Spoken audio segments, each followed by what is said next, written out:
Napasakamay na ng mga kapulisan ang isang lalaki na tinaguriang Top 7 Regional Most Wanted Person sa gitnang Luzon na may kasong statutory rape sa Barangay Santo Rosario, Minalen, Pampanga.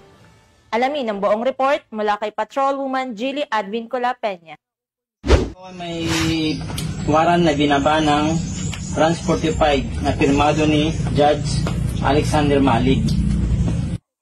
Isang malaking tagumpay laban sa kriminalidad ang naitala ng Pampanga Police Provincial Office sa ilalim ng matatag na pamumuno ni Police Colonel Eugene M. Marcelo, Provincial Director, matapos maaresto ang tinaguriang Top 7 Regional Most Wanted Person dahil sa kasong statutory rape sa isinagawang manhunt operation sa Barangay Santo Rosario, Minalin, Pampanga nito lamang ikadalawa ng Setyembre taong kasalukuyan.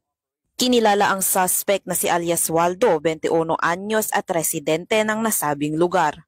Ang operasyon ay pinangunahan ng Minalin Municipal Police Station katuwang ang 302nd Regional Mobile Force Battalion 3, Provincial Intelligence Unit Pampanga, Regional Intelligence Unit 3 at ng Pro 3 Cyber Patroller na gumamit ng makabagong digital surveillance at social media monitoring upang matuntun ang kinaroroonan ng suspect.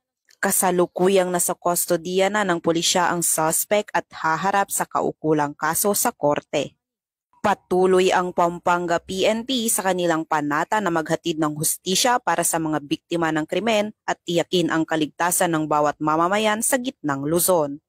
Mula dito sa gitnang Luzon, ako ang inyong PNN correspondent, Patrolwoman Jilly Advincula Peña, alagad ng batas, tagataguyod ng balitang pulis.